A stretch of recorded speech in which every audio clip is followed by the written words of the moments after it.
Well, when you buy a new camper and you're determined to use your small truck because of the superior gas economy, you're going to run into several problems. This is a 2000 Tacoma. It's a good little truck. Got adequate power to carry a camper, but the original springs were very wimpy, and after 190,000 miles, the old springs wore out.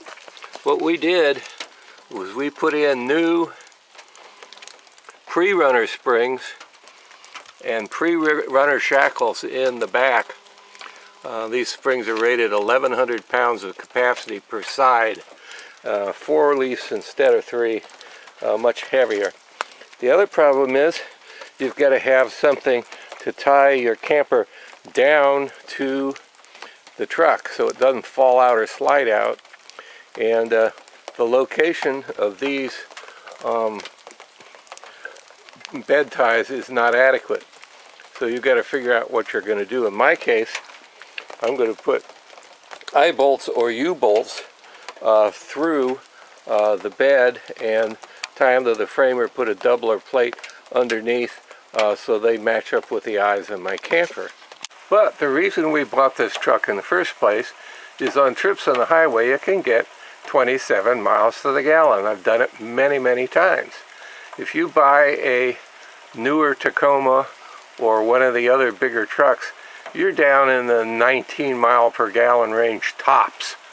And it remains to be seen what this truck will do with the camper on it, but I'm hoping for maybe 22 miles per gallon on the highway, and I'm hoping for not much less than 20 anytime. It's got the small fuel injected engine and the 5-speed manual transmission. So we'll report on that and see what it really does with all that wind resistance and that weight. But we started with this truck, and we own this truck because of economy, and we hope that that is going to pay out even with the big load on it.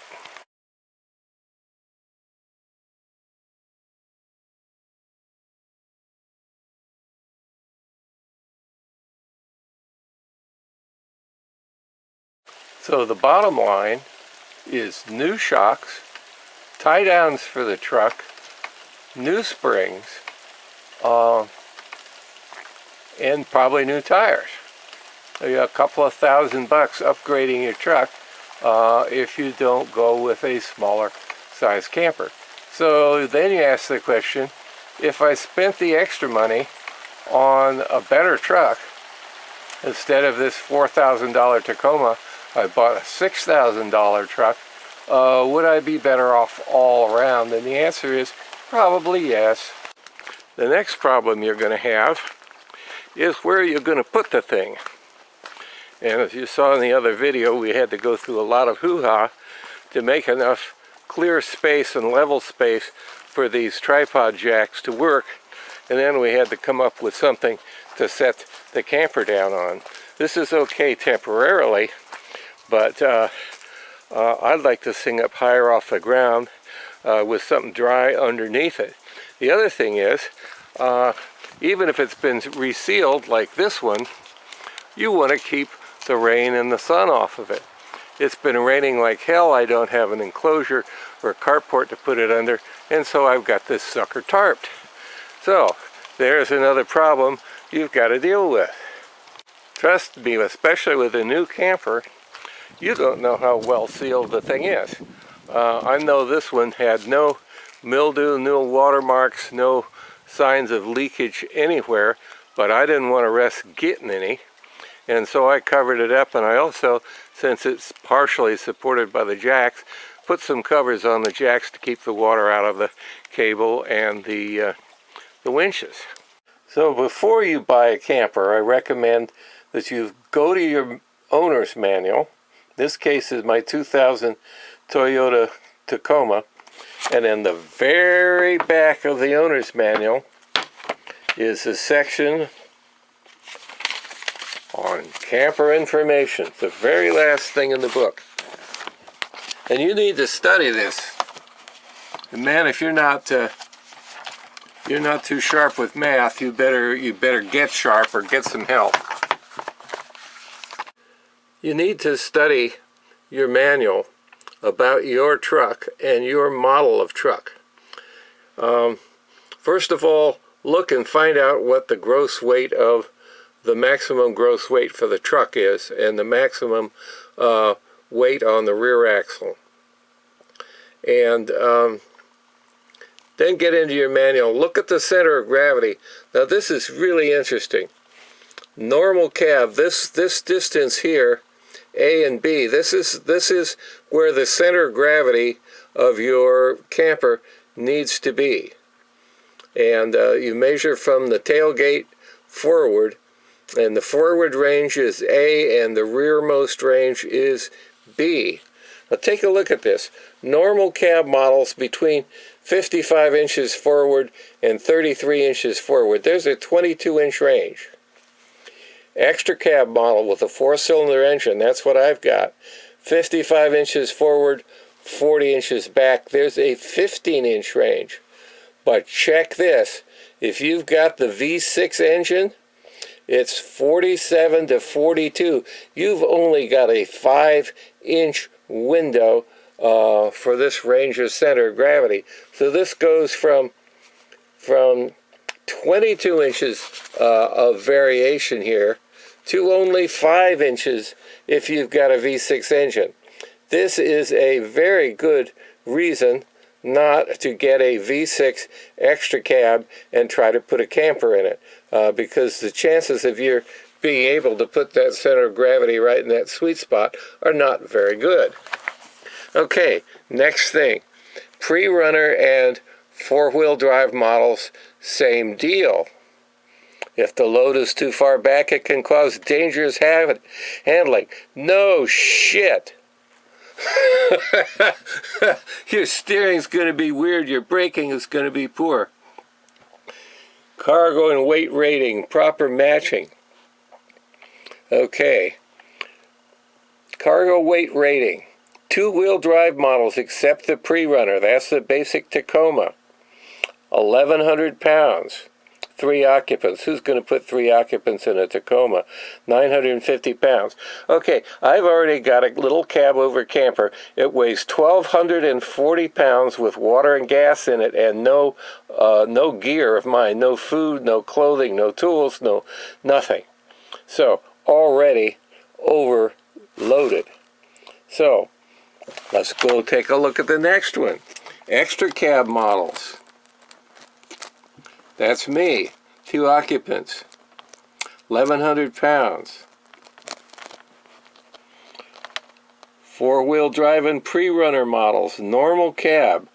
1,100 pounds. Extra cab models. Now this gets worse. Watch this. Extra cab models with off-road packages. 750 pounds. That just went down 400 pounds. 3 occupants in the front seat, you're down to 600. Without off-road packages, 1,100 pounds. Extra cab models.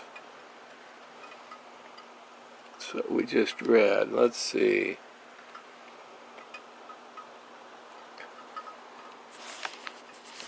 Now,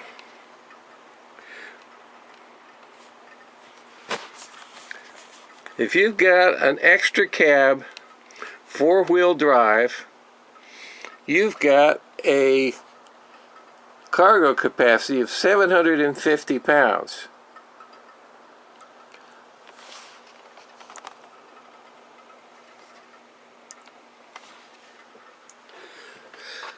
Now, the next thing you need to look at is the gross axle weight rating. The weight on the rear axle is going to be the weight of the frame, the weight of the bed, and the weight of whatever you put in the bed, in this case, the camper. And the front axle weight is going to be however much of that camper weight is transferred to the front axle, plus the weight of the truck and the occupants and the gear. So let's see what it looks like. Do not exceed the gross vehicle weight. So the combined weight of the truck and the camper can't exceed the gross vehicle weight of the building, of the vehicle. So what's the gross axle weight? Two-wheel models except pre-runner. 2,200 pounds in the front, 2,500 pounds in the rear. If you've got a four-wheel drive or a pre-runner, it's 2,650 in the front and 2,800 in the rear. Now what I've done with mine is I put pre-runner heavy-duty springs and rear shackles in my Tacoma to bump up to this 2,800 pound figure. Okay, gross vehicle weight. Normal cab models, 4,250. Extra cab models, that's mine, 4,500 pounds. Pre-runner models and four-wheel drive, 5,100 pounds. So they're showing 600 pounds more, but they also allow more on the front axle for the pre-runner. Pre-runner front's 2,650 and it's 2,200, so there's 450 more.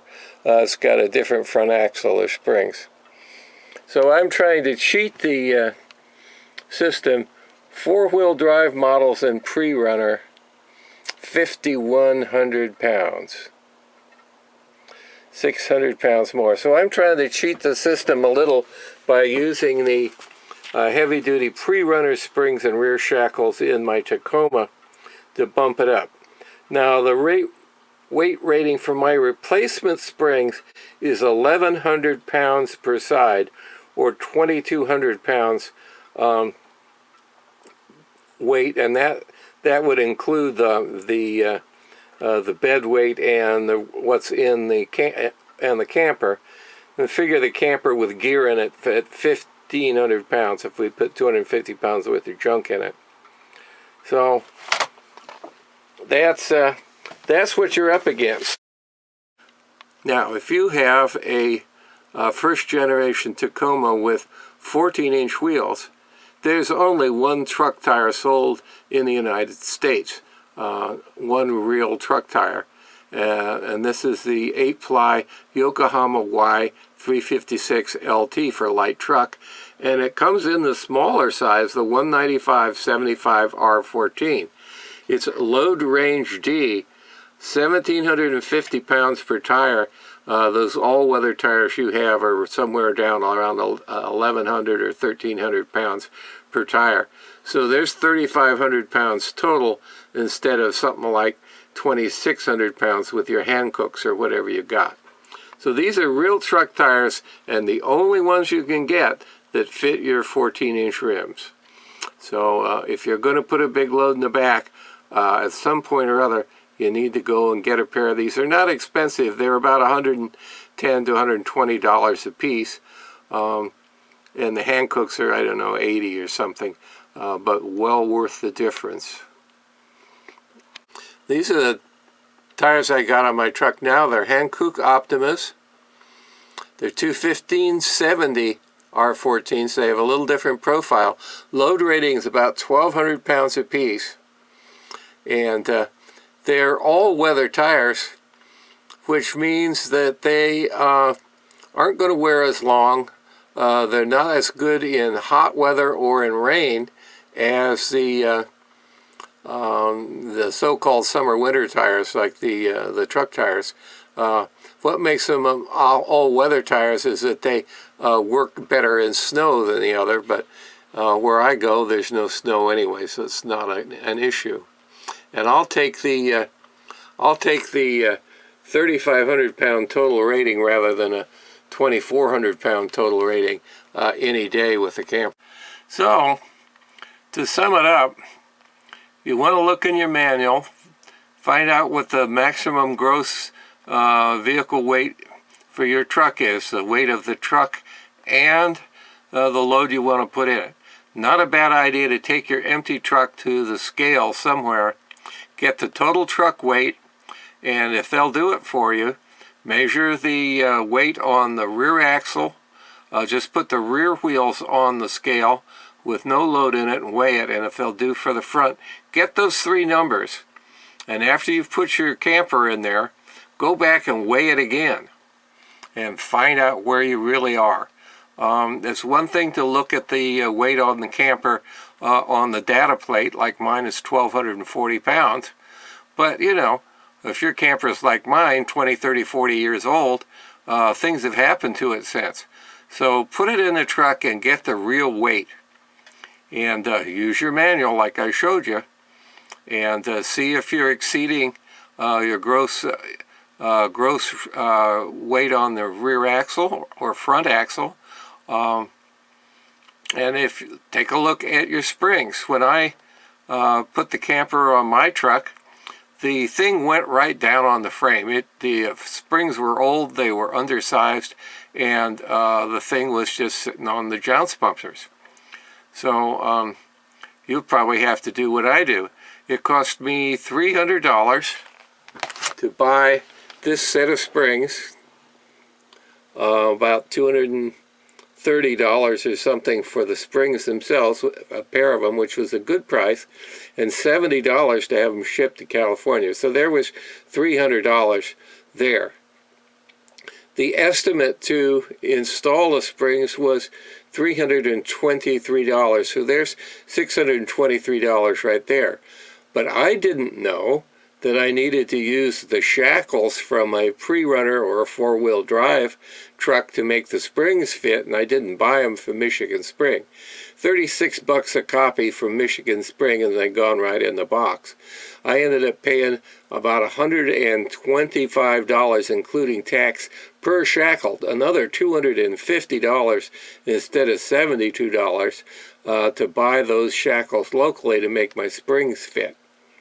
So do your homework on the Michigan Spring site and talk to them. They'll give you good advice, and don't go cheap thinking you're going to make your old shackles work, because it ain't going to happen. So I had $613 to install those springs because I'm too old to do it myself. $300 for the springs, so I'm $900 plus into just putting heavy-duty springs in there. Now I bought myself some Ride airbags. But it turns out that they don't make a kit for the 2-wheel drive Tacoma. The kit they make is for the 4-wheel drive and pre-runner. Well, they can be adapted to work on the 2-wheel drive thing, but on the Tacoma, the jounce bumper is on the upper frame member, and on the pre-runner and 4-wheel drive, the jounce bumper is on top of the spring. So it's just the opposite. So this bracket here, this thing is made to sit on top of the stop for the jounce bumper on the pre-runner and the 4-wheel drive. Well, that stop doesn't exist in the 2-wheel drive because there's a jounce bumper there instead. So probably what I'm going to have to do is make some metal plates and build up to the same height as the bracket that they were using to support this, and then you still have to drill into the frame. The rest of it will fit right on just like it does on the pre-runner or the 4-wheel drive. But $323 from Amazon for that, $550 if you buy it locally. You're crazy to do that. And you could buy this from Michigan Spring, and I would suggest you do that. And then if you have to pay to install it, it's surely going to be another $300 at least. So I'm already $900 into the suspension. This will add $600 or $700 more. So we're up to $1,600 in suspension modifications because I'm using the little 4-cylinder truck. It's great for gas mileage, but it wasn't made to haul this weight. So you pays your money and takes your choice. I think I didn't buy this truck to haul a camper. I bought it for a ranch truck. I want to haul gravel and stuff, so I would have had to beef the springs up anyway. They were shot. But if I had known I was going to have this application, I think I would have chosen a truck with heavier suspension to begin with. And maybe that would mean a pre-runner. Maybe that would mean a Nissan or a Mazda or an Isuzu.